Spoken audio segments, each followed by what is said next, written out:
2026. Let us stand for the flag.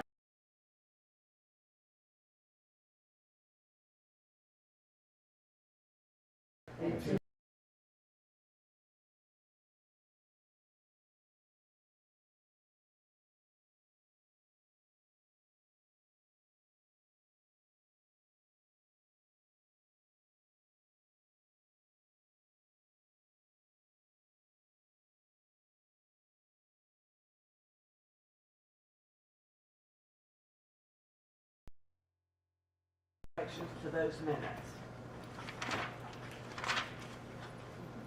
If not, do I hear a motion to approve the minutes? Mayor, can I pause just for a second, please? I'll go ahead and second Make a motion to approve. Make a motion to approve. Is there a second? Second.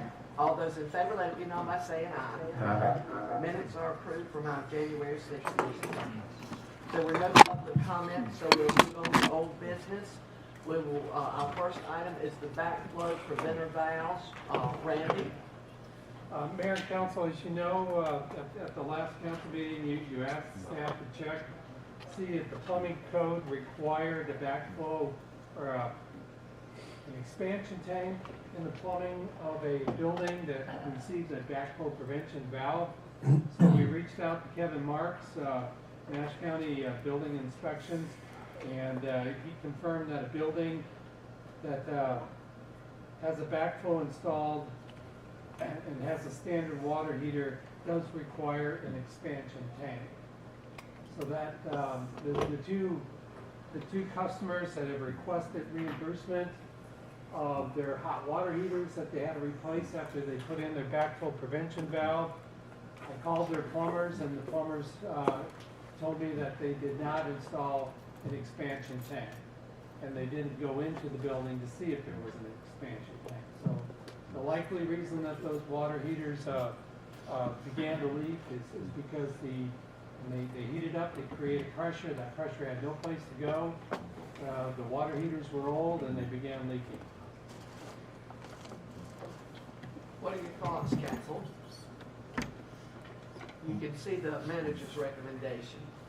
My thoughts are they didn't get a permit and they didn't follow the code, and we shouldn't be penalized for that. What are your thoughts? Xavier? Yeah, I was just going to say, I think when we talked about this last time when we tabled it, I was a little bit concerned. I was a little bit concerned with it, but based off the information now that Randy has shared with us, and that is what we asked staff to do, is to go back and kind of dig a little bit more. I think I was just trying to grasp the concept from legal counsel. Ras was, I think, suggesting at the last meeting that you kind of get to a rabbit hole when you start digging with some of this stuff, but this was something that we had initiated. So Ras, if you would kind of give me that summary again, just so I could wrap my mind around that piece, Sure. because I think he was trying to help us make sense of that. Yes, sir. Mayor, members of council, this would represent a claim against the town.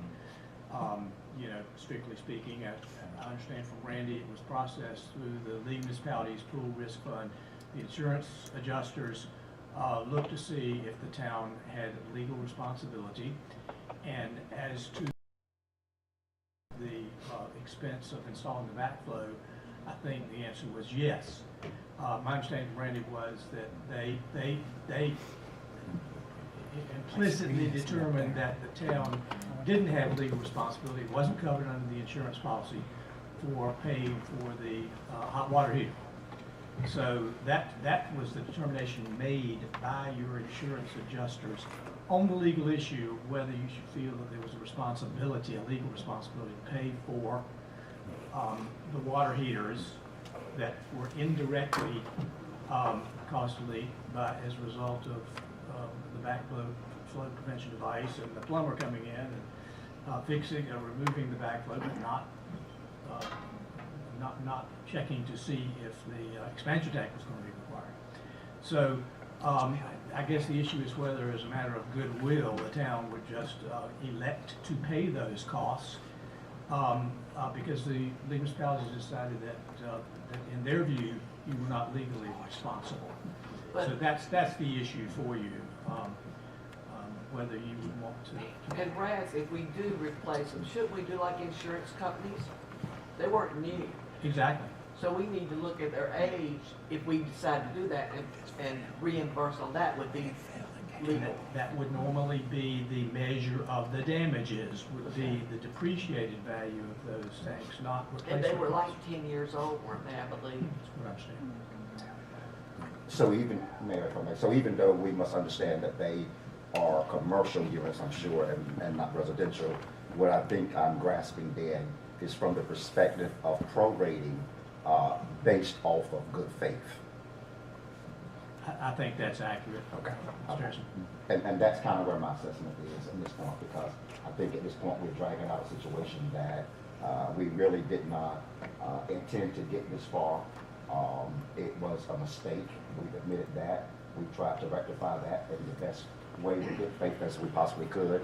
The insurance company has supported us in doing that effort. So at this point, that would be my recommendation.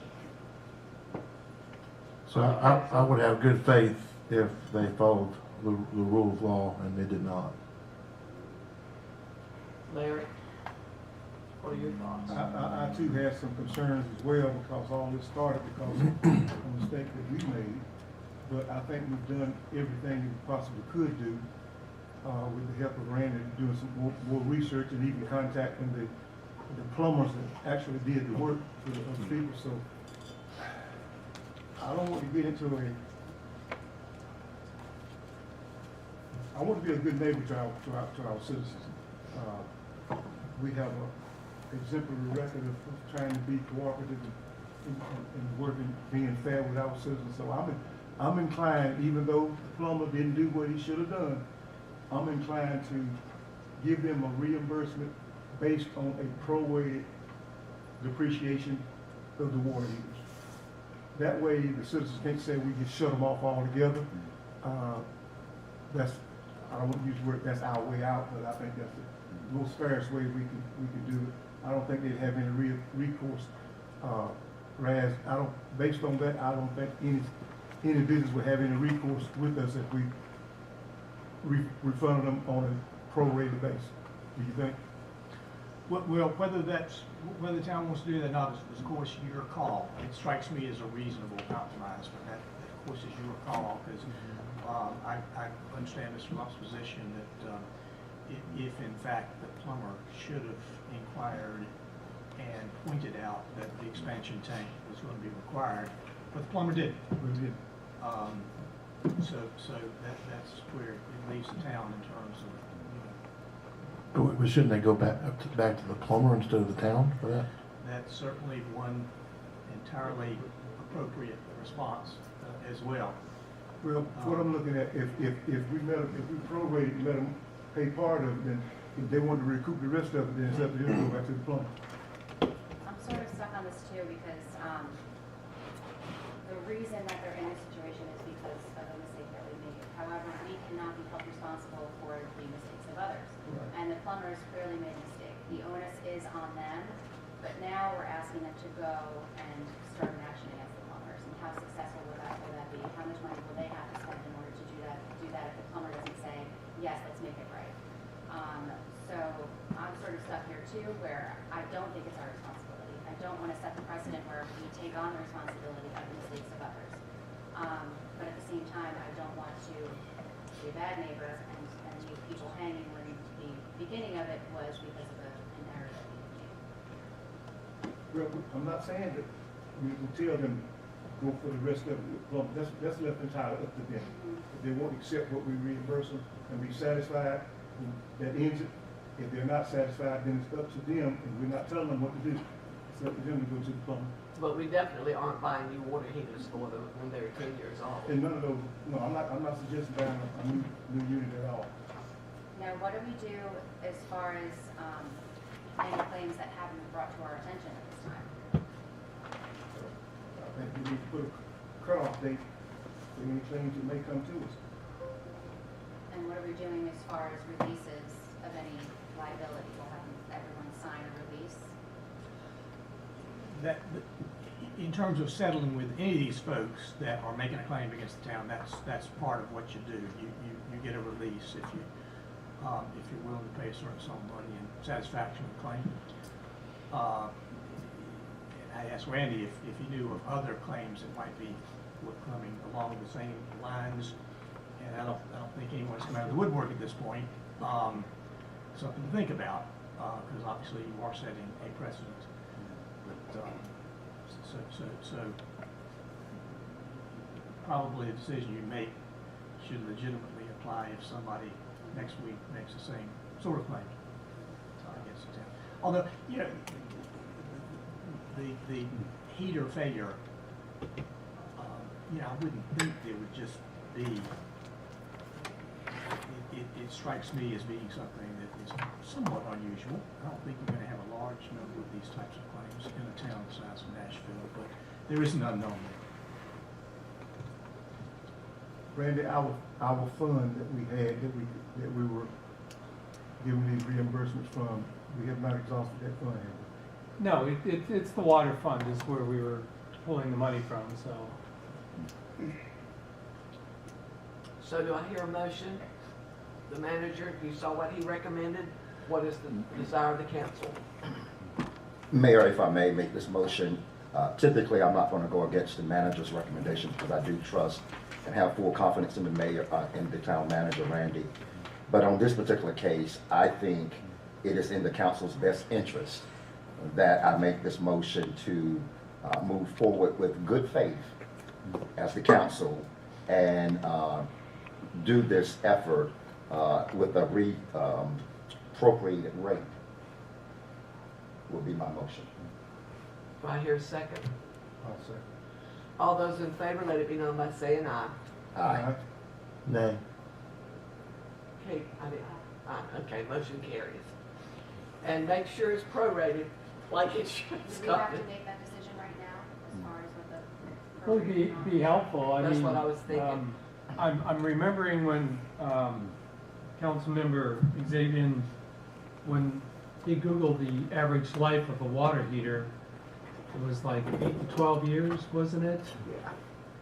So, I mean, if you go in the middle of 10-year depreciation, and you take, you know, the value of what their hot water heaters are and you divide it by 10, that's, because both of them were over 10 years of age.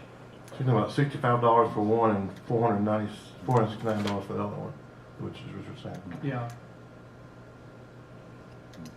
Should we make a motion that we, That would be great. I think that would be good for us. So do I hear a motion that we, in good faith for our citizens, that we do reimburse them for the error that was made by the plumber, but that we will do it, we'll prorate the age of their water heaters and reimburse them accordingly.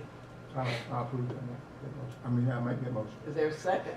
Second. All those in favor, let it be known by saying aye. Aye. No. And Randy, thanks for all the research you did. The next item on our agenda is the, let's see what it is. It is the Gov delivery notification system, and Miss Louise Bennett. Yeah, no need to plug. So with our new website and some of the, I'm gonna try to hook this up to my computer, so we'll see if this works. See, get the last one. Yeah, of course it's not. With the new website, we have a Gov delivery program, which will send out text messages and emails to anyone that signs up. Recently, we had a lot of people call and complain that they did not get notification about the garbage changing. And we put it on the water bills, we put it on the website, we put it on Facebook, we put it on Instagram, we put it on X. And anybody that had signed up also got a text or an email telling them of the new garbage change. So we're just gonna run y'all through the website a little bit. So on our new website,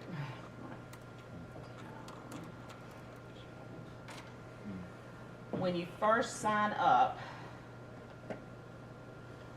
there will be, and I think I've looked and most of y'all are signed up. I think there might have been one. It, It's me.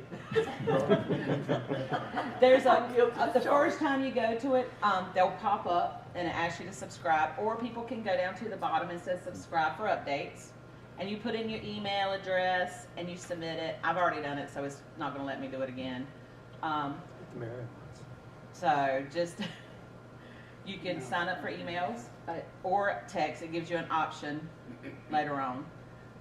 But we have bulletins. Megan, I don't know if y'all have received the new newsletter. Megan has taken on with the assistant library director. She sends out a town newsletter now, once a month, with upcoming events. So I just want to encourage people, talk to you about not getting notifications, to please let us know. We have, let me get the topics. Right now the topics are, we're getting ready to get Sean switched over to Board of Adjustment, Downtown Strong Board, Planning Board, so that how you get your agendas now, they can get their agendas for those. Then we have town announcements, and those are the ones where like roads are closed, trash is gonna be running different. Any kind of emergency, like if we have a water break, we'll send out that. As you can see, right now, town announcement, this line here, 182 people are signed up for town announcements. 146 are signed up to get the agendas. We don't have an employee newsletter, but that was something we were testing. But the Town of Nashville News, which is the newsletter, we have 89 signed up for. But it's fairly simple for us to do. It's automatic, just so that when we get ready to do an announcement, I'll go in there and I'll put whatever I put on the website, whatever I put on Facebook, I then put in here as we call them bulletins for some reason, and not topics. That's a little strange on the way that's done. And then it all goes out and notifies everybody. So if you've not signed up for it, I encourage everybody to sign up for it. It's a great, cause like with this upcoming weather, I plan on taking my laptop home with me so that there's anything that goes on, any kind of, if there's, as cold as it's gonna get, they're talking about maybe pipes freezing, so we can send out notifications about maybe let the water drip, or if there's a water break in town, we can put that on there so they know. So it's kind of like a code red, but not really, because it's not, we're gonna, we still rely on the county for emergency, the weather kind of code red, but this is more just in town, this is what's going on, so. Mayor, from there. That's great. Make sure you tell your neighbors about it. Yeah. Zabian? Yeah, that's what I was gonna ask. It looks like this tool could help us more so for engagement. Yes. When you're talking about the agendas going out, this is something that we can go to civic organizations, churches, nonprofits, and say, hey, if you sign up for .gov with the town of Nashville, you'll be able to get the agendas for certain agendas and situations. Right. Or, like you said, trash and certain alerts and stuff. So while people may not physically come in the building and may virtually watch this council meeting, this is another tool that we will have that we can engage our citizens, and they can be updated and alerted. Correct. And if you look also with the new website, now they can always go to our YouTube channel and stream it, but if you go to the new website, let's see, right now, if I can get it to go back to the main home, there's a live stream meeting that they can be watching it here too. And I think if y'all remember when we got this program, I showed you how people can get the agendas, the minutes. I still do the traditional upload the minutes that have been signed by the mayor and attested by me, but they also, town council, it's very slow lately. But if you go down here, you'll see upcoming events, that's in progress, that's up right now. View event, like so. I don't know if it's gonna mess up with this, but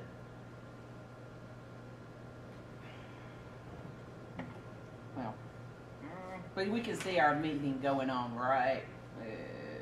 It's kind of messing up right now. It does not look like this when you do it from remotely, because when I was out with the flu, I did actually watch the meeting. See, we're behind. Hold on, Lou.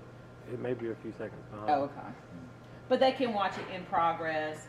then it will if you go to the past meetings here, you see where there's the agenda packet for what's coming up, 2025. You see there's the agenda, the meetings, the agenda packet, the video. So they can all, and then, because everything's time stamped on the video, people can jump to just particular items.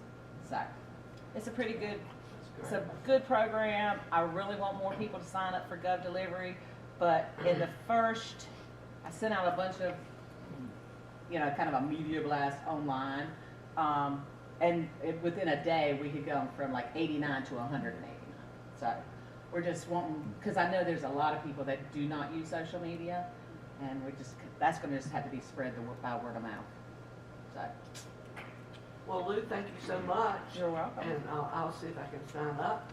So, And I'll share it with people. But, Okay, I'll be expecting your phone. and we can actually see on that Gov Delivery, I can see exactly who is signed up and who's not signed up. So, and what they've signed up for. So, and if anybody has problems, if you know anybody, I can walk them through them. They can call us, give us their email address, and we can sign up for them so they just get an email. Because sometimes that's a little hard for people. thank you so much. You're welcome. So do we receive this explanation of the Gov delivery notification system available to the town's new website and watch a demonstration on how it works? Yes, we do, and Lou, thank you very much. Those second, Second. all those in favor, let it be known by saying aye. Aye. I do have one question there. Okay. Do we have like a QR code that you can just scan and it brings you right there? I can.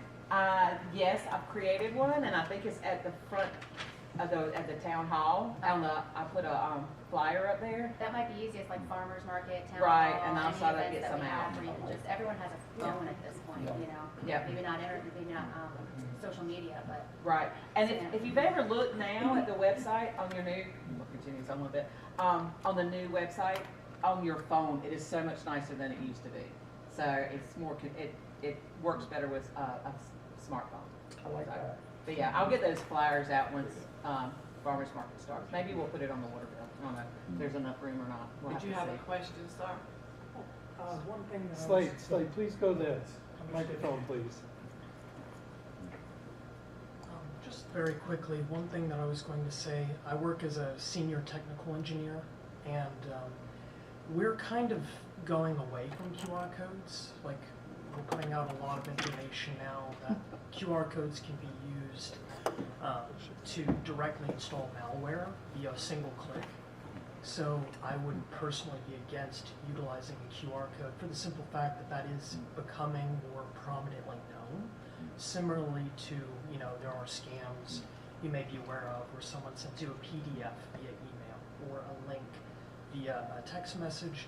QR codes can be used similarly to provide malware directly to a mobile device. So I might, go towards a different angle with that. Obviously, being the town of Nashville, people may feel, secure utilizing that, but more people are starting to avoid that. what is the alternative, do you know? So in terms of alternative, you want to put a little bit of friction between the user and accessing this site. And the reason why is when you have something like a QR code, typically speaking, that'll launch you directly into the site. From a security vantage point, you don't want it to be quite that easy. What I would probably recommend is have the QR code go to an intermediary site, which you will then have to click a CAPTCHA, that will say, yes, I'm a human, for example. You may have seen those when you log into certain sites. And that will provide the security clearance to actually jump to Nashville.gov. Okay, that's what the QR code takes you to the website, the town's website, which is then, well, now we've unplugged, but there is a capture on the email there. So is the CAPTCHA directly upon clicking, like for example, if I were to go and click that link, it's probably not going to take me directly to the CAPTCHA. There's one on here right now. There's a capture. Let's see. I guess my point is, when you come from Google and you click the link, it's likely taking you directly to the site. It takes you to the town's website. Yes. Right, and then there's a capture. I don't know if I can. Oh, no. Yeah. Come over here and I'll show you. Because if there's a hesitation in scanning a QR code, what's the difference between scanning a QR code and getting a capture versus scanning it and bringing you directly to the site? If you don't want to scan it, you're not going to scan it. So this is the town website. I guess what I'm saying, So this is the town website. Right. And then you'll go down here to subscribe. I think this is the issue. So I suppose that's the issue, right? Because initially, when you click that link, it takes you directly to the site. And that is typically what occurs in these QR scams, is there will be a faux site that the person SSOs into when they click that, or excuse me, scan that QR code. Whereas this, you'll have a CAPTCHA, but it's only once you are in the process of creating an account. No, the QR code went directly to the website. The one Right. that I did, Mhm. yeah. That's Not this, correct. not this website, the town website. Yes, It takes correct. you here. Mhm. So, That's what I'm saying is there's more people avoiding it due to security concerns. well, then it's just gonna have to be word of mouth, I guess, because I've tried, I don't know what the other option is besides word of mouth. Do you? I make a motion to take it under advisement. Okay. Thanks for the food for thought. Yes, thank you. Thank you. Thank you so much. The next item on our agenda is Downtown Strong Advisory Board appointments. Sean? Good morning, Mayor and Council. Once again, always a pleasure to speak with all of y'all. This morning, the town will be making recommendations to the town council for appointments for our Downtown Strong Advisory Board. As you all are aware, in the manager's report we've been sending out recently, we had 2 unexpired terms that pretty much came to an end where they were not eligible to be reappointed. We had 1 term that the business owner had to step away due to missing too many meetings, so we sent out letters on that. And we also just had the resignation of Pastor Luke Whitehead, not for any particular reason. He just said right now scheduling conflicts kind of hurts with trying to get to the meetings on time. He has a lot more things going on. So what we are proposed today, we have 2 out of 3 members here to meet the council. One of the members was unable to get here. We're proposing Mr. Michael Acott. He's the owner of Trash to Treasure, the former furniture store.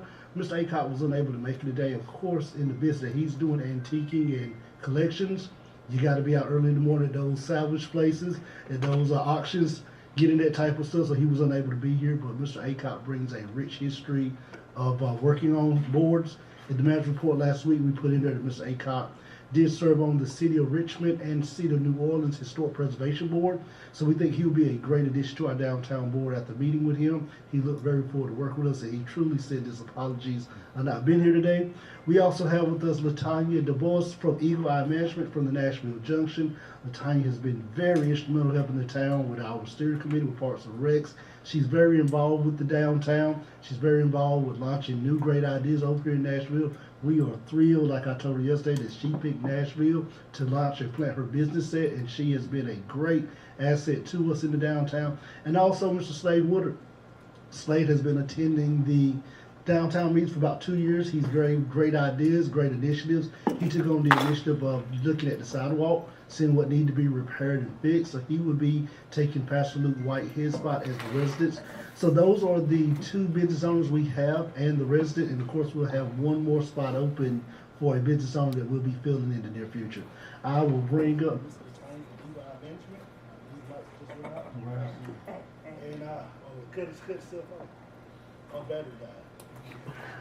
I'll keep talking to the guys again. I will bring up Latanya from Eli Management and also Mr. Slade Woodard where you can meet them. And we're asking for a recommendation from the council to vote all 3 of these members to our advisory board. And as we stated in the manager's report, this is done the periodically way for our Parks Recreation Board, our Planning Board, Board of Adjustment, and our Library Advisory Board. Ms. Latanya from Eagle Eye. Just to give you a name, who you are, you can Okay. All right. Good morning, Mayor and members of the council. My name is Latanya Dubois. Both the boys that speak French, Dubois. And I'm the owner of Dubois Management. I have 4 owned this business since 2007, so it's about 18 years old now. I moved to Nashville in 2021. Stayed a little low and see where I was best planted at. And I met Sean and Coy and all the great people of the community, and they've asked me to participate. I've been on several boards before, and steering committees and other committees, so I kind of understand what's going to be required of me, but I'm excited to be part of the community as a help to business owners. I'm a huge advocate for small businesses, bringing their ideas and understanding, and my company focuses on training, consulting, and coaching those individuals so they can sustain their business. And we thank you for willing to serve so very much. And we met you. Do you have anything? Slade, anything you'd like to say to the board for a few brief minutes?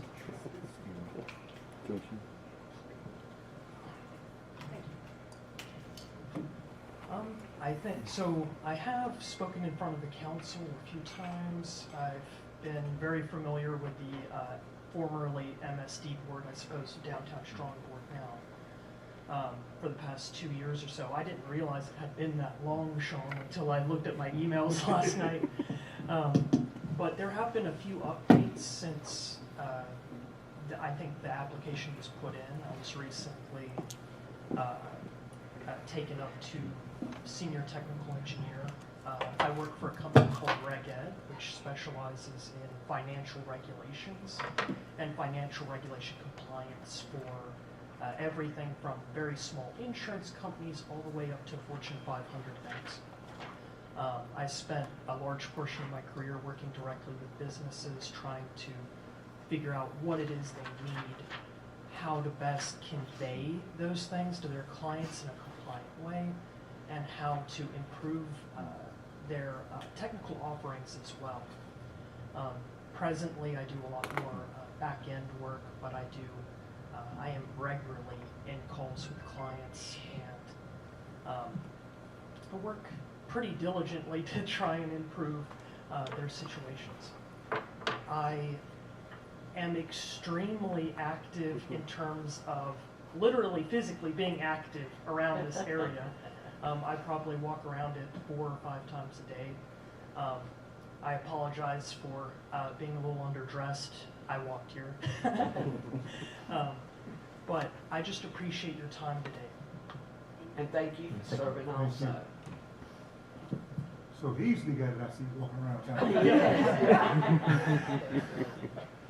Thank you. If we could get the council to make a recommendation for the Tanya Slade and Michael A. Cott to be appointed to the Downtown Advisory Board, they will start their appointment in January. Their first meeting will be on the 4th Tuesday of this month. Do I hear a motion to approve these new members to the board? Mayor, I move to approve Mr. DeVois and Mr. Wood. To Sir. the, And Mr. Acock. And and Mr. Mr. Acock, Acock, who's not here. But appreciate all of them being willing to participate. That's my motion. Approved. I second. All Yes, the, very excited. yeah, all those in favor, let it be known by saying aye. Aye. They're approved, motion carries. The next item on our agenda is the foreclosure attorney agreement. Yes, Mayor and Council, we have 35 properties that owe for multiple years taxes over $500, and that total, all 35 total $142,780. The town staff has done everything within reason to collect on these unpaid taxes, everything from repeated notices, phone calls, offering payment plans, in some cases wage garnishments, and of course threats of foreclosure. That's where we are with a number of these presently. So this morning we have with us Mark Bardill. He's an attorney that specializes in foreclosure for unpaid taxes for small towns. And Mark, with that, I'll let you take it over. Thank you, Randy. If we can get the lights cut so that the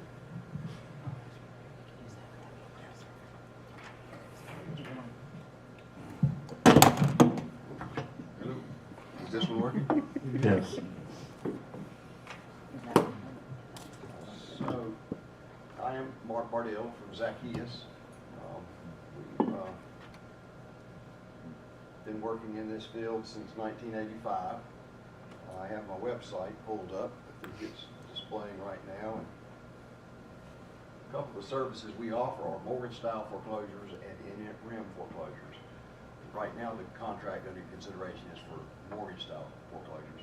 Both of the different methods have their pros and their cons. It's good to start with the mortgage-style foreclosure method because it has the highest chance of ensuring that the town recoups the amount of cost, including a reasonable attorney fee that is expended in order to collect these sums. So what's under consideration now is a mortgage-style foreclosure contract. We have more than 40 years experience working in this field, and we also represent a number of neighbors. You can see from the map, in your area here, Nash County, we represent the town of Tarboro, Wilson, Warren County, Northampton, and we're finishing up our work there in Farmville as well. And then all these other towns and counties across the state, from the foothills on the Virginia border and on the South Carolina border as well as the Atlantic Ocean. One of the things that should be perhaps one of your concerns is how much is this going to cost and what is the net going to be for your town. You can take a look at this table that we have here. It's got various clients, some of them in urban areas, most of them in rural areas. Some of them, these figures reported at a very early age in the progress of that particular client. For instance, Wilson County, we were just reporting on 1 year's worth of work there, the very first year we worked for them. But then when you look at Northampton County, that's 15 quarters, so that's well advanced into the program. The reason why we provide a scale here, or a distinction between early programs and late programs, is because a lot of times the early programs, you see a lot of heavy collections up front before a lot of the costs actually hit. So you need to have a longer period of time, because it'll take a year before we have probably our first hearing. There are so many due process requirements and timing in order to get cases before the court that it does take a while before you have your first sale. So, and it's only after you get to the sales for a good long period of time that you see what your true costs are going to be. But in each of these, you can see for Wilson County, the first year, we collected $750,000 for them, and their true out-of-pocket cost was less than $5,000. And that's partially because we have a business model that looks to save our clients at every turn. Now, I'll discuss a couple of those in a bit. But mostly it's because of the way the statute is drawn, and that is that it allows a reasonable attorney fee for the plaintiff, for the taxing unit, to be added to the amount that the taxpayer would be required to pay to redeem their property from foreclosure, or it could be added to the amount of the opening bid, and so anybody bidding on it at the courthouse, if it's not otherwise redeemed, part of their purchase price would be the fees and costs necessary to get the case marshaled to that point in the process. So, here's our largest client, Guilford County, 28 quarters. That's a good long period of time. 11 million collected for them, and their actual out-of-pocket cost was about 0.12%, so it wasn't even 1%. The highest one here would be, I guess, Northampton County, and 15 quarters is what, 3 3/4 of a year, 3 3/4 years, and they had a 2.85% cost. Again, that's principally because of the fees being part of the redemption.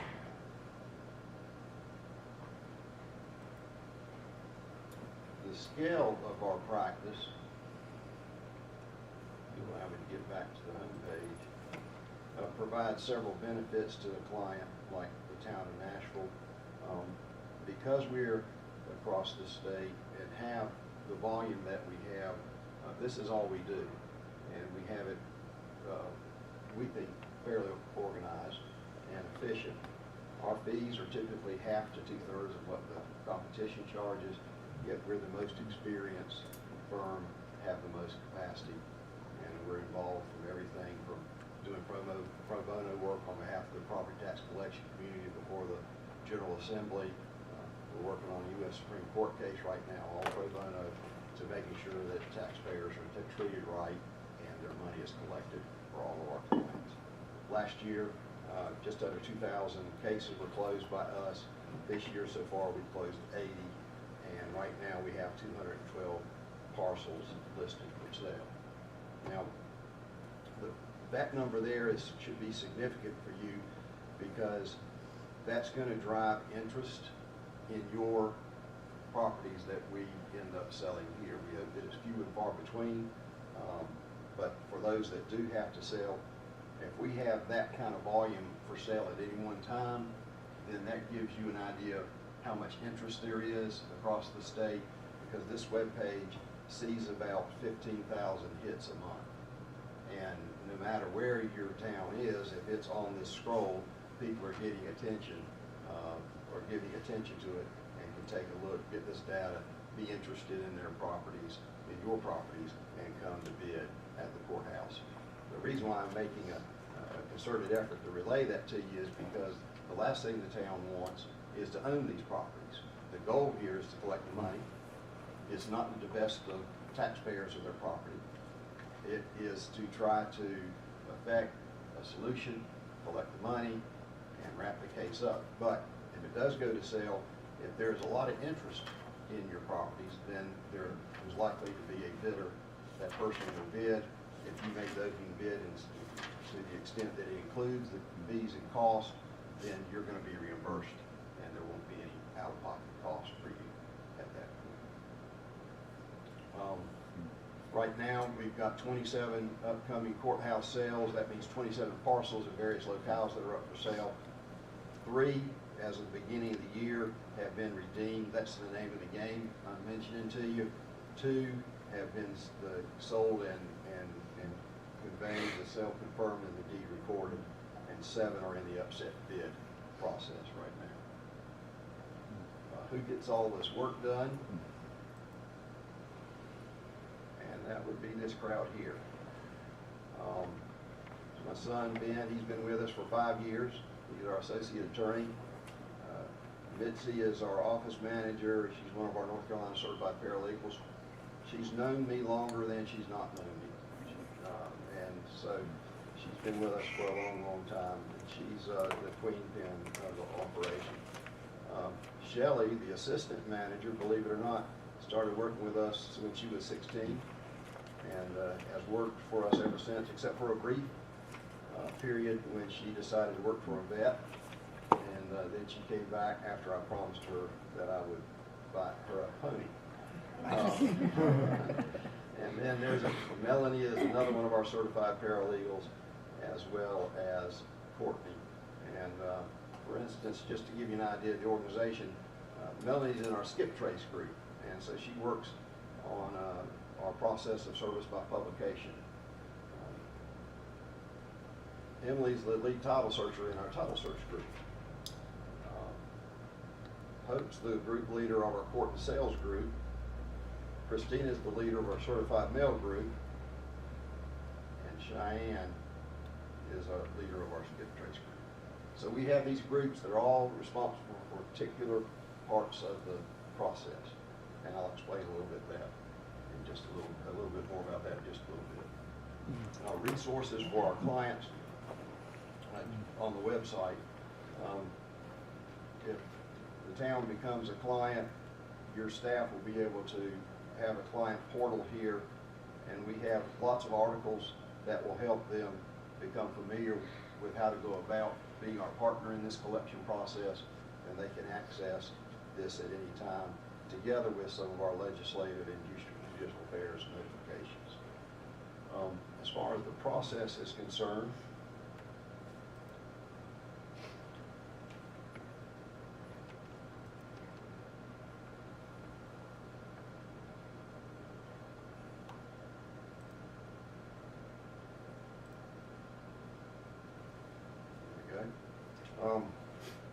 This breaks down the process into three big categories. The first third would be in blue, the second in pink, and the last in green. Each of them is broken down into three sub-processes. When I was trying to come up with a reporting system, a color-coded reporting system so our clients could understand where their particular cases were in the process, I grew up on a farm, and I had to try to come up with some sort of organic way for folks to understand how this works. And basically, you know, to start something in the agriculture area, you have to have water. And then after a while, when you put water to the seed, you have a little pink sprout, and that's pink. And then in the last, you have green and growth and harvest. And that's where we are. The first third is all in blue. It starts with unfiled cases. We search the title, we draw the complaint and summons, and then we send it out by certified mail or sheriff for service. At that point, the process when personal service is complete, we go to a middle stage, which is the final demand letter, auditing the file for service and title, and the final attorney review. A lot of that happens in that spot, in that place, because we're about to get into some more expensive parts of the process, and if we can make one more final demand before we get to that part, it's going to shorten the time of the process. It's going to bring more savings to the taxpayers because they won't have to pay for expensive things like publication, notice of publication, notice of sale, or paying for the appointment of an attorney under the Service and Civil Relief Act or a guardian ad litem, which if we have to serve by publication, both of those are necessary.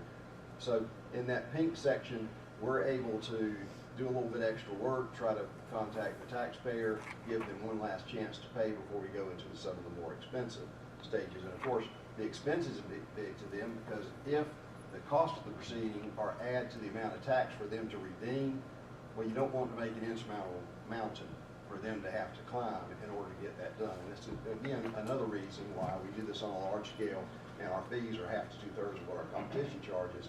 The lower we keep those costs, including our fee, the higher chance the taxpayer is able to save their property. And then at the end of the process, you've got the green, where we go through the court phase of going to hearing and affecting the sale and the confirmation sale of the property. Of course, also in farming and agriculture, you understand that gray usually doesn't mean something good. That usually means death or problems. If you and so that's where we run into bankruptcy or recall cases or parcels that have complications. But there is a small portion of the cases that do end up with this type of situation. Just a couple examples of the flow really quickly. You know, you can imagine a lot of these cases, if things are running well, you go from the unfiled stage through the title search and then the personal service stage. And when taxpayers are served, that alerts them, and oftentimes they'll go right down and jump to the very bottom color code, which is a closed case, because they'll pay all the taxes, fees, and costs. And that's what you're hoping for in the great number of your cases, because again, you're not seeking to divest these folks of their property, you're seeking to collect the money that's necessary to run local government here in the town of Nashville.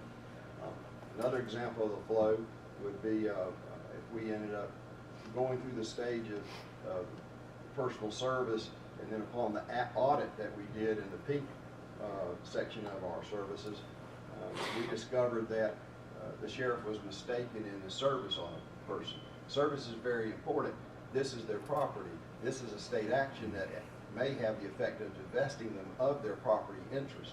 Our statutes are very fair, comprehensive, and want to make sure that your taxpayers are handled in the way that they are able to take action to remedy this matter so that they don't lose their property. So this audit stage is very important to make sure, double check that service was complete. We discovered that the sheriff was mistaken in his service.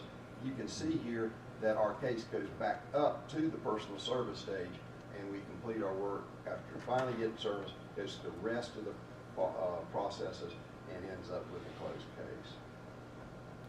One more example, same scenario as before, but we realized when we double check our title work for a second time, we actually do 2 title searches as part of this process. one at the very beginning and then one just before we go to the court to seek judgment. We discovered that in the meantime, somehow, an estate was filed in adjoining county for one of the property owners, and we have heirs in the property. So we would add those heirs, go back to this, again, filed in a personal service stage, effect service, and go through the rest of the process. So that's basically the process and an introduction of our firm. If you have any questions, glad to answer them here. We have represented a lot of small towns that fit the profile of the town of Nashville, and we'd love to be here as well. Thank you so much, and we appreciate it. And I like that you're going to do everything you can to see if they can keep their property. But at the same time, we've got to get, I mean, it's not fair for some to pay and some not, and we want to treat them with respect, and we don't want to just take their property, and I feel like that's your philosophy. It is, and one thing that kind of dovetails with this, we began this process with an attempt by the town to issue demand letters from Mr. Raspberry, and that's a good idea. We hope that the town has publicity about this upcoming program, so your citizens, taxpayers will understand, that the town is getting serious, seeking the ultimate remedy for unpaid taxes. But in the meantime, that your town also is taking measures to send out a letter, and that your town attorney is involved in the process. We can offer that service, but we typically don't, because we want to ensure that everything we do for you is considered a cost of the proceeding so that it can be reimbursed. And if we did a demand letter for you, that would not be able to be added to any of these. That's just a cost that you'd have to pay in addition to the rest of the services. Get as many folks to pay up before we have to become involved, and then when we become involved, we'll do the best job to make sure that they're alerted and we handle the work properly. Thank you. Any questions from the council? We have a couple. So, the figures you showed about the percentage of what was submitted compared to what was paid out, did that include everything submitted, or just certain categories? That was at that point in our history with that particular client. That was what had been submitted, what we had been able to process, the amount of money we had collected, and what their true out-of-pocket cost was. Okay. So it wasn't anything that wasn't included then? It was everything currently? Yes. Now, it's not saying that everything that had been assigned to us by that date had been processed and closed.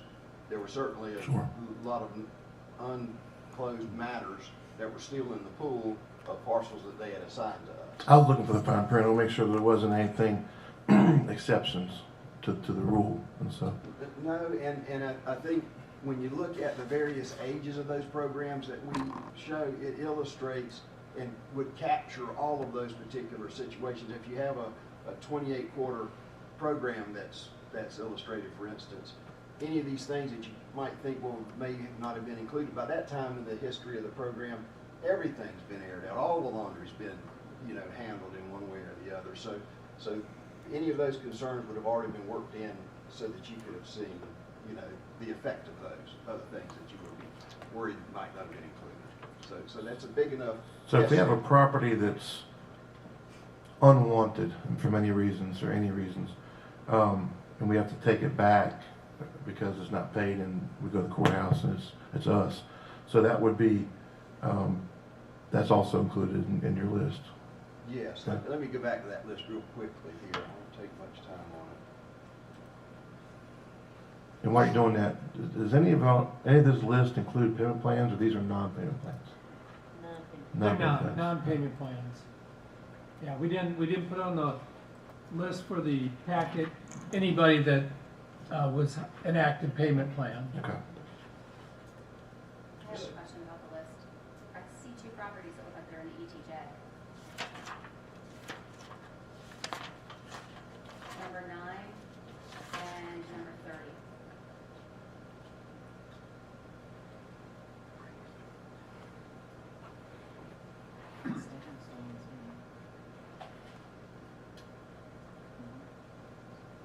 They're the stepping, number 30 is in town limits. Okay. Years ago, they annexed to get the town water. Okay. which And that might be the they need case it for their business. for number 9, that one's, next to Cross Creek behind Harper's Nursery. So that subdivision to the south or behind the nursery, they annexed in. Okay. When I have one final question, I know it's race to the lien, so if we do this and there's a mortgage, though, are we ahead of it or behind it? We're ahead of it, it wipes out the mortgage. It does, The okay. real property tax is what's known as a super priority Mhm. lien, and it's the big lady or the big man on campus. It takes care of all the rest. Very few instances where it rides in the second seat. But just to follow up on your question, for instance, here in Wilson County, that 4 quarters, that's just 1 year's of work. By the time we had collected that money, we hadn't had a single court date. So, there's no sales involved in that. So that's just pure collection. Your cost there is going to be principally in bankruptcy costs that have been paid and recall parcels. Now, the bankruptcy charges that you all will pay, for our fees in regards to where we are at that stage of the proceeding when the bankruptcy is initiated. We typically get reimbursement for those as well, because after the bankruptcy is over, we just pick up the case right along and then we reimburse you for what you paid us. So that is recouped in a great number of cases. Another example here in Guilford, that 28 quarters, that's a good long period there. That fee here is an astonishingly low fee. And one reason why that is so low is because Guilford has a relationship with their towns where their towns will buy the property when there's no other bidder. So that does relieve some of their burden. But then you come up here in Northampton, at $73,000, I believe that includes the properties they had to purchase by that time. Now, that's in a way not fair as far as showing how well the program did, because you're able to sell those properties yourself eventually. And we have we represent one of the poorest clients in the counties in North Carolina, and they had a recent, well, not recent, several years ago, they had a sale of all of their pool of properties that they had purchased through the foreclosure program, and it's sold for $80,000, $90,000, which for many years will pay for whatever out-of-pocket costs they have for their program. I guess I would conclude by saying there just aren't a lot of surprises in these figures. I think in 2 years you're going to say, yep, that's about what we thought it was going to be, and in 5 years you'll say, yep, that was about. Well, I saw the fees and I got a little concerned, but I guess if you counter in the sale, then that makes it better. And the redemptions. A lot of these properties are going to be redeemed. Any questions or concerns, Larry? Do you? I do. In your presentation, you mentioned the word redeemed and demand letters. At what point in your process does the consumer lose control of his property? I mean, once it's taken over, after the demand letters are sent? No, that is a very great question. And it's part of the issue that we're dealing with in the U.S. Supreme Court now in this case that we're assisting. But North Carolina is its statute is one of the most protected in the nation. As part of our work in that case, our office undertook a 50-state comparative law survey as to particular issues that were involved in that case. And we could see from the way our statute is drawn and how it compares to the other states across the United States that ours is one of the fairest. And one of the ways that it is so fair is that the taxpayer doesn't lose the right to their property, the possession, use of it. They don't lose it when we file the suit. We don't lose it when we get the judgment allowing us to sell. They don't lose it when we sell it or when the upset bid period expires. They only lose the right to their property at the very end of the proceeding, at the very last moment when we go to the court and ask the court to confirm the sale that we conducted. So most of these proceedings, if they're not redeemed early on and go through the whole process because of the stringent due process requirements and how much the lengths we have to go to make sure everybody is served in the proper way.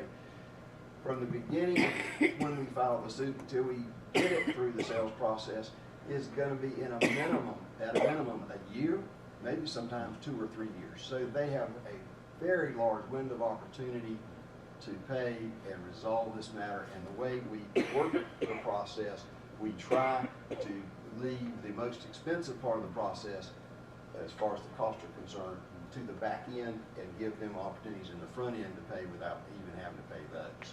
Okay, so based on what you just said, they don't, when they lose their property, there's no surprise to them.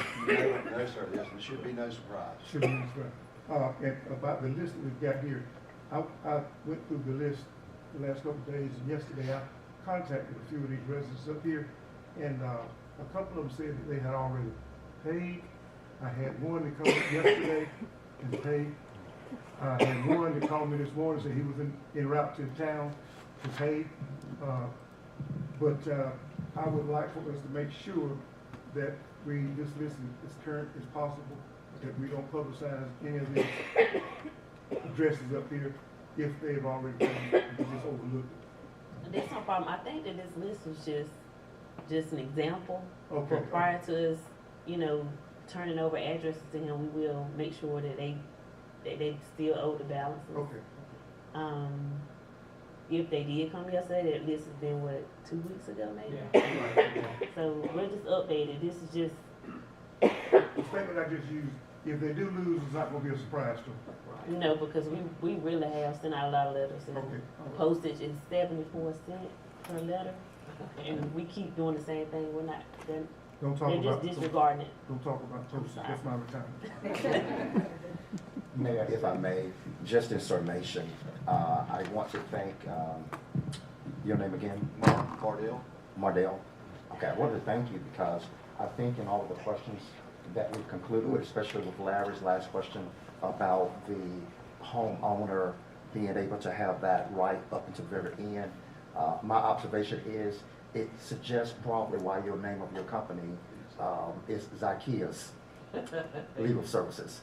And just for the record, I'm part of the clergy, and I preached out of that text the first part of the year with Zacchaeus, wanted to make sure that he did right by everybody.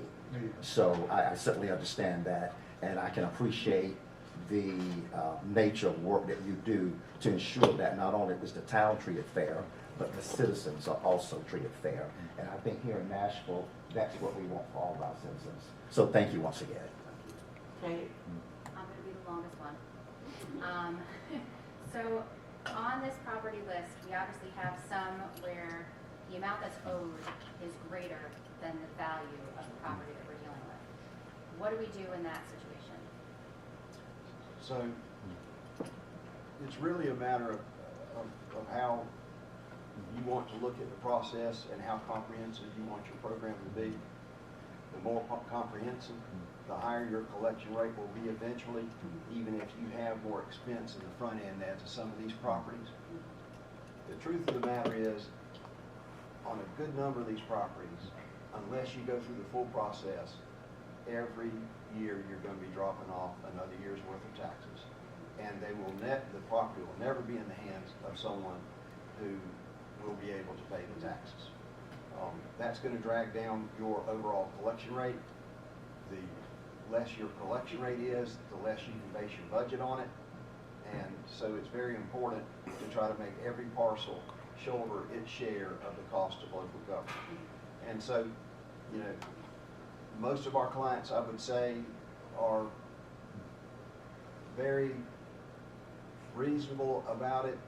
They understand the big picture. They understand that some properties are upside down, but unless they do something about them, they're always going to be upside down and forever. Now, I'll give you an example of a case that we worked on yesterday with another client. It was a high party number case, and in our contract for high party numbers, the fee is higher. But this was a matter where it was a set of heirs that owned 3 parcels. Well, we called the client and said, our fee is going to be multiples of what's owed. excuse me, our fee is gonna be multiples of the value of the property. But since you've got 3 parcels, we've done the work, we can do 3 parcels in one lawsuit, and why don't we just charge 1 fee instead of 3 fees, given the value?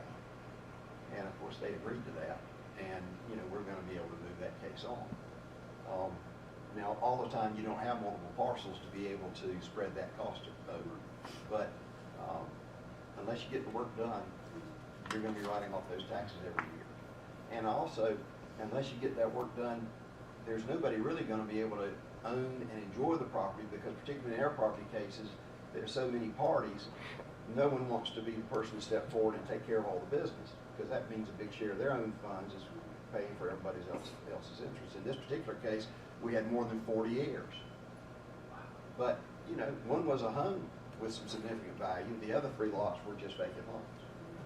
Until you get it straight, it's gonna be a mess. And so, I think what you're gonna find is the money that we do collect is way more than necessary to handle the cost of these other small number of cases that you have to take care of that are upside down. Okay.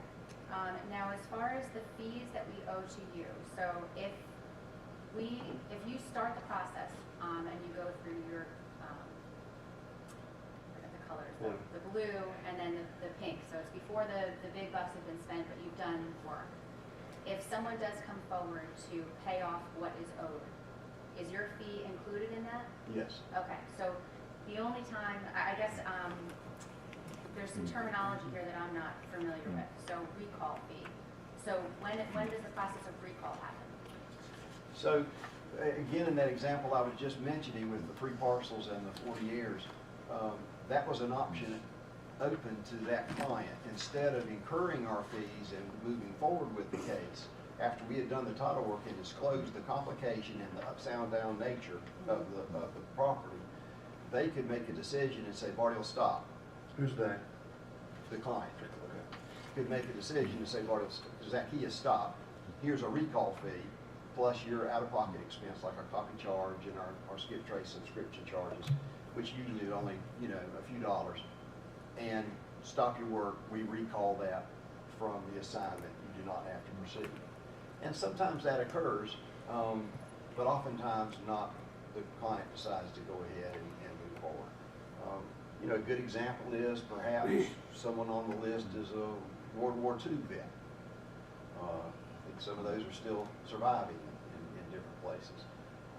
And the tax office just did not understand that that's who the person was. We might get a call and say, can we hold off just a little bit longer? We want to recall that one and give this person an extra chance. That does happen on rare occasions. But most is because of decision, because the upside down values to leave is considered. The client just says, well, maybe on this one we'll pass.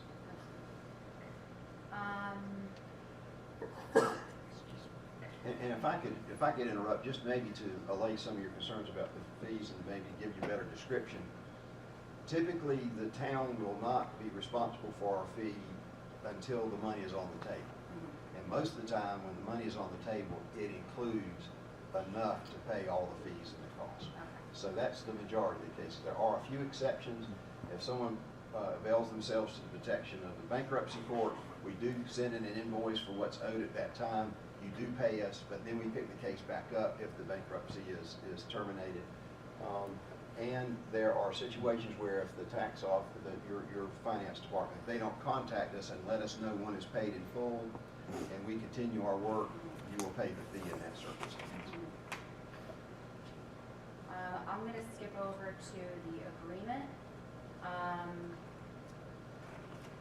So it says that we are going to turn over everything to you that is delinquent. I guess my concern would be, I would like for us to be able to look at that list and make a determination and say, you know, these are the ones that we want to turn over, not every single thing that is delinquent.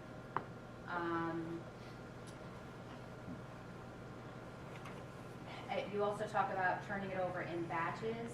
What does that typically look like? Is it just like we start out with 4 properties and see how it goes?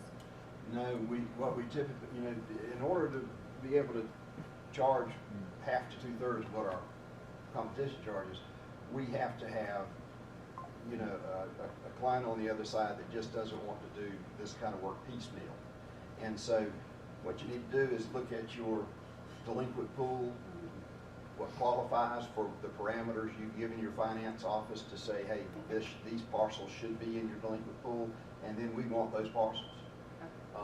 And you can set them up as a once a year batch. All of the parcels that fit those criteria, they go in, or you can set it up 4 times a year or twice a year. It's whatever is best logistically for your tax office that the town wants to agree to. But this is not a situation where the town would say, you know, we've got 4 air properties, they're the worst in the world, they owe 28 years taxes on them, and we want you to do these, Mr. Bardell.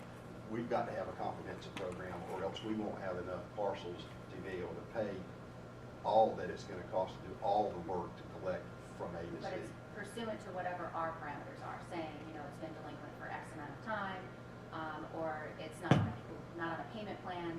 It'll be pursuant to whatever we set up as a town as far as our parameters go. That's right, but it would be something that, as you were saying, would be nice to put into the contract so we would understand that we could agree to that, because your parameters could be anything 7 years or older and owes $3,000 worth of taxes. Well, that's going to limit your pool in a small town like Nashville to such an extent that it will not be worth it for us to come here. So as long as those terms are reasonable, then that would be something we'd be interested in. Okay.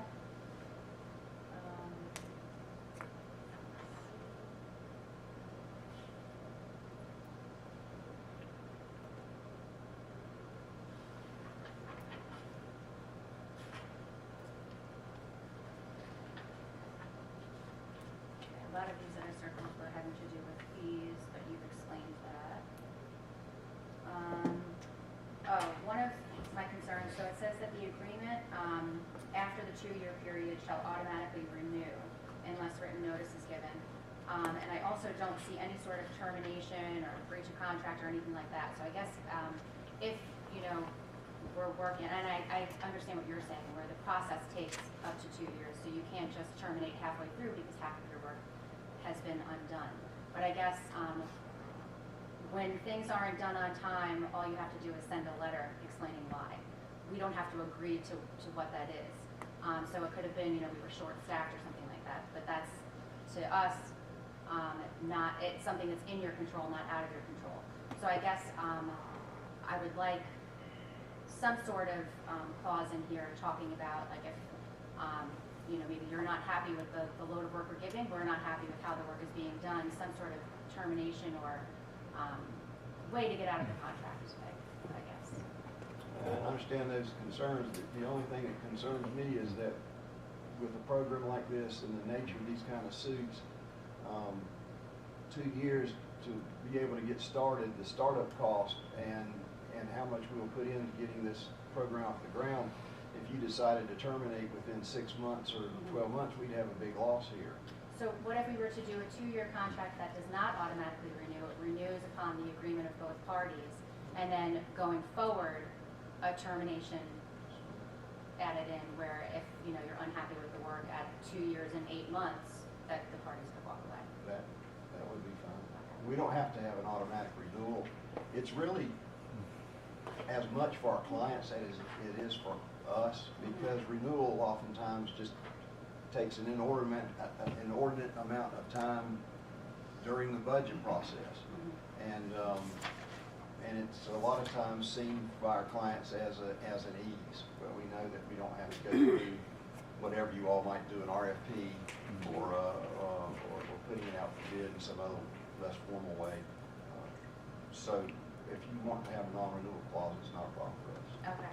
My last question, just Raz, have you been able to take a look at all of this? Are you happy with it? Yes, Ms. Burns, we reviewed the contract fairly extensively. Mark and I had a good conversation yesterday afternoon. Let me say that his firm's reputation is very strong. Okay, that was my next question. Very strong. The lawyers with our firm, we've had occasion to work with Mark on tax collection for the various local governments we represent. Experience has been very positive. And I'll just say that the contract itself, it's complex in that it addresses numerous scenarios that are not familiar to most of us. And I'll just say that this is the nature of the work. There are so many eventualities that firm handling these collection would not have control over. The stretched out lead time, the unknowns. You may have some cases where various nightmare scenarios evolve, where you find you have a title nightmare, or you have a bankruptcy that gets filed mid-procedure, and there are contingencies that are addressed in this contract so far as how does that affect the fee. And there are basically some credit back to town scenarios, and there are some surcharge scenarios. And we've tried, not being specialists ourselves, we have tried to sort of see what's going on. But in my view, every single one of those features of the contract are legit. And being an attorney, of course, and you understand that the law firms have to operate as a business, the sums of money involved and the various scenarios addressed in the contract, they're addressed in a very reasonable way. We wouldn't have any concerns whatsoever with the contract terms that are before you today. No, I'm excited that we're getting forward with this program. I think it's something that's absolutely necessary. I think because none of us are in this was a little foreign to all of us, and we just see fee going, wait a minute, do we have to pay that? Are we responsible? So I think you've done an excellent job just calming our fears there. I think all of my questions have been answered sufficiently. I've got one final question. For those that may be watching this meeting on YouTube, Randy, this list of delinquent property taxes comes before this council every year. This is not the first year we've seen this. This is something we do every year. However, it is the first time that we have gone out to get an outside entity to help pursue these taxes. Is that correct? That is correct, yes. That's clarification for somebody that may be looking at YouTube. So I have a quick follow-up. So I actually talked to Randy yesterday. My gut was to leave out the lower ones, but after hearing from you, it sounds like that's not a good idea, that anything that's potentially a marketable property needs to be included. There's one of these is a ditch, so maybe we don't include that. But I mean, the rest of them have some kind of market. Even if it's a losing situation, the future of it could be a profitable one if there's a house there one day or something. So it sounds like you're suggesting we give you pretty much everything that's not on a plan, no matter what, as long as it's a marketable. Is that a good summary? That's a good summary. And you know what we ask our clients to do is in each assignment provide a good mix of ones that perhaps will likely be relatively easy to settle through redemption, some that'll be moderately difficult, some that'll be difficult, because that helps us spread the work across that whole assignment, make sure that we have showing for the board in good collections, and doesn't overload us with the most difficult cases all in one assignment. But I was reading the other day a $2 billion investment here in your adjoining county for a new, Johnson & Johnson type plant. And there's already a lot of pressure on the land. You can see property values going up, folks finding it harder to find available land. And so we've seen from the beginning of my practice in '85, where oftentimes I was in front of the courthouse, literally reading to the squirrels my notice of sale because nobody else was there, to now in some locales having folks show up with webbed lawn chairs. You remember the old style webbed lawn chairs, and they would set them out, and we might have 65 to 100 people in a particular sale. Now, those are more urban areas, but even in some of our more rural areas, we're showing 10, 20, 35, 40 people show up. Now, is that going to happen for these properties? I don't know. We'll have to tell time. But there is much more pressure on the land. I think this area is set for some growth, and you probably are gonna be more satisfied than you thought with the sales results, is just my guess. Thank you so much. You did a great job of helping us understand it. We appreciate it. So you've heard and you've questioned. So do I hear a motion at this time to approve the service agreement between the town of Nashville and Zacchaeus Law Firm from Trenton, North Carolina, to foreclose on properties owing $500 and more unpaid property taxes to the town of Nashville? I'll make that motion. Is there a second? Second. All in favor, let it be known by saying aye. Aye. Motion carries. Thank you so much. Thank you. Yes. Mayor, could I suggest, our economic development coordinator with Nash County has another appointment coming up. Could we change the agenda a little bit and maybe go to the closed session for about 15 minutes and then take care of the rest of the items? We just have surplus property, 3 budget amendments after that. Absolutely, absolutely. I hear, is it, from the council's, do you agree with that? Do I hear a So motion? moved. Second? All in favor, let it be known by saying aye. Aye. Thank you. So, can you read our Yep, closed session? so, Mayor, actually, what's the word? Make a motion. We make a motion, that's the right word. I make a motion, we go into closed session pursuant to NCGS 143-318.11A4 to discuss matters related to the location or expansion of industries or other businesses in the area served by the public body, including agreement on a tentative list of economic development incentives that may be offered by the public in negotiations, and per NCGS 143-311.11A1 to review and approve past closed session meeting minutes. I'll second. All those in favor? Aye. Mo-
And we're back into our meeting.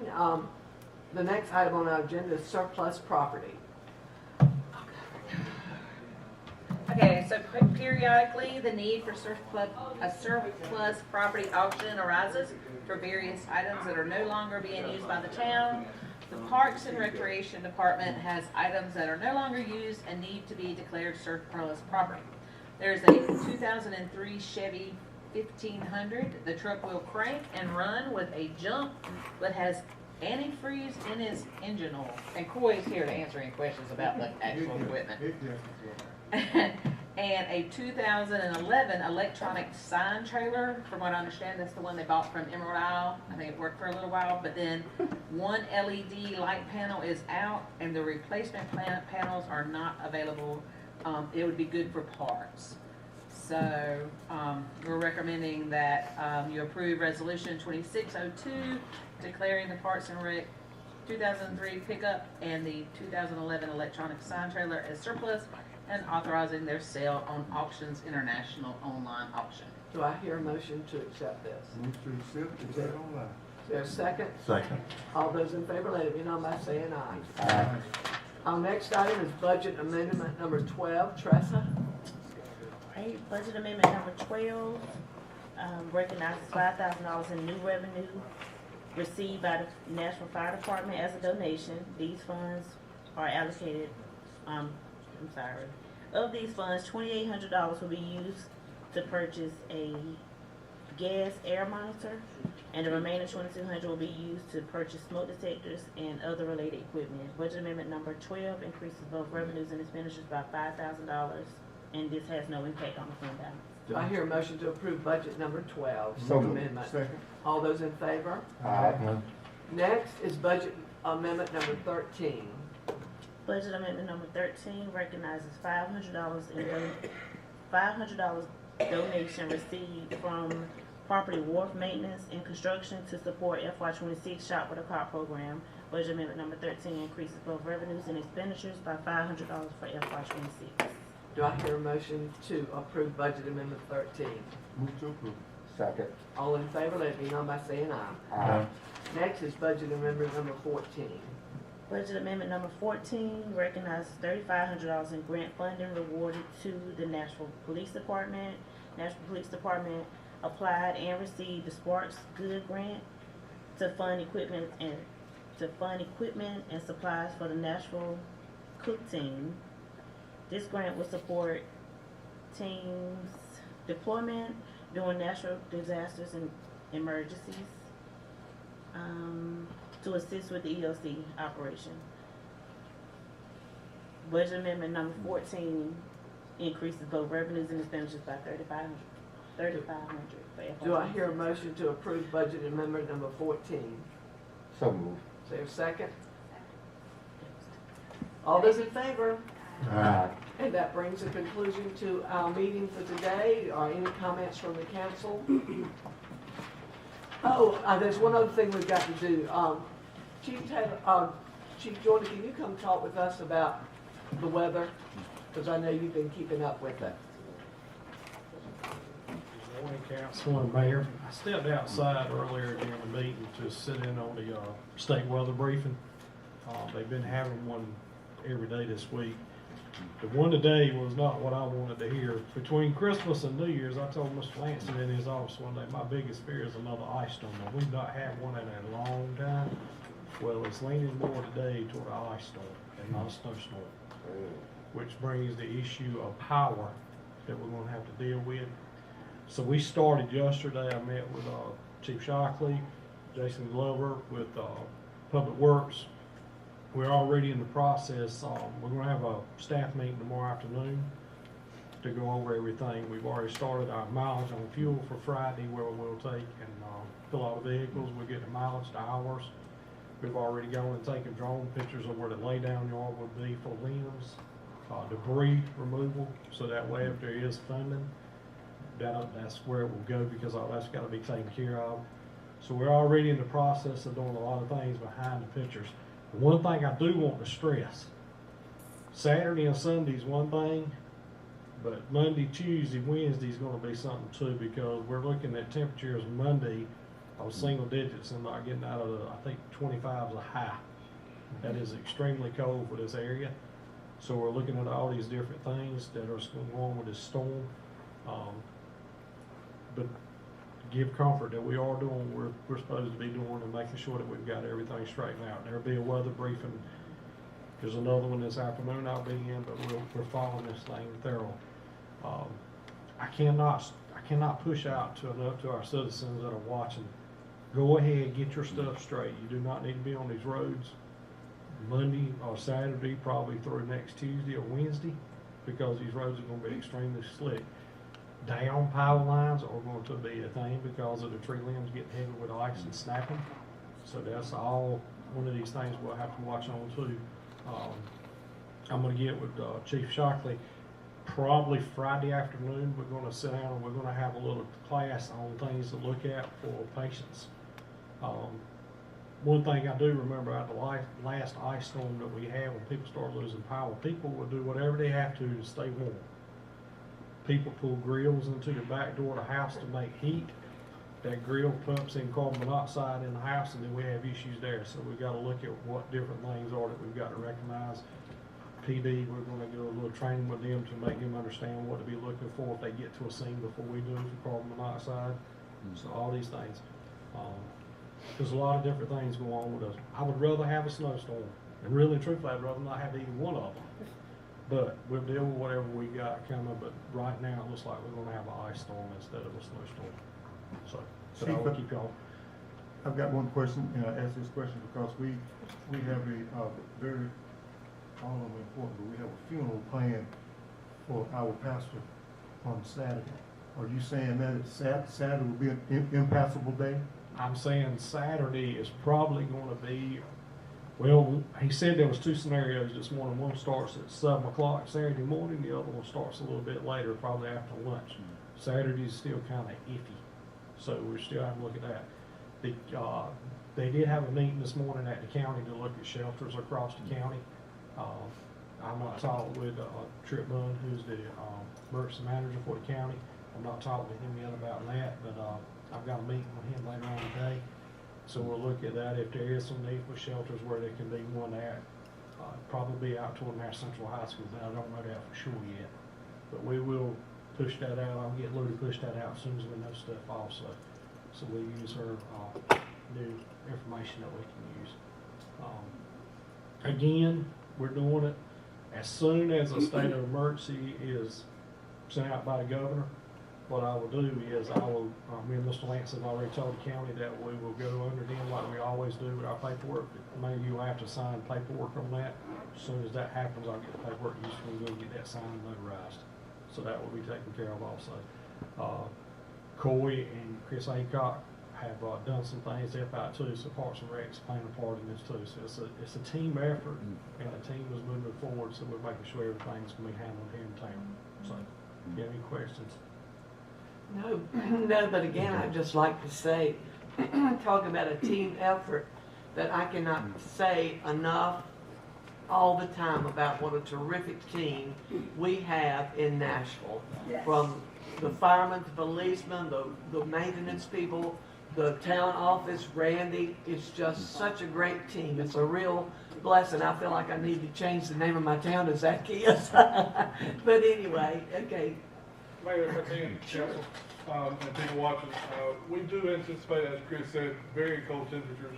Our distribution system will be fine as far as our elevated water towers not freezing during this episode.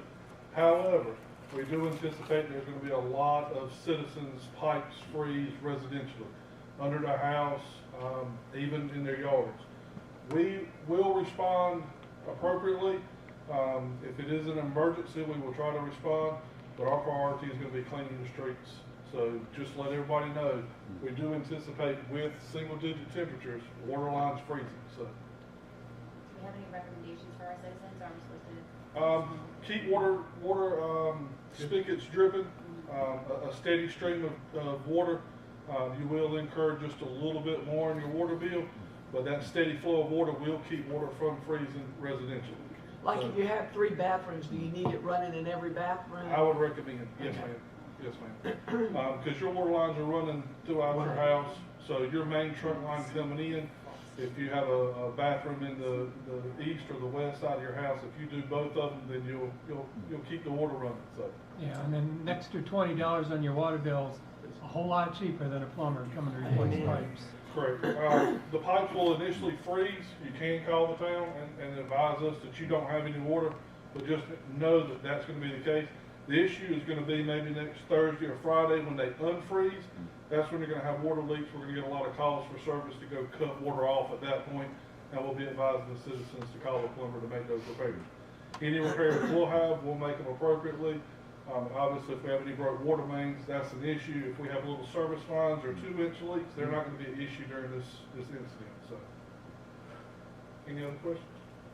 No, thank you so Yes, much. thank you. Do I hear a motion? If there's, did you have anything to say, Randy? No, I'm If doing I, good. if no other discussion, do I hear a motion that we adjourn our meeting? So moved. Second. All in favor, let me know by saying aye. Aye. And don't forget to leave.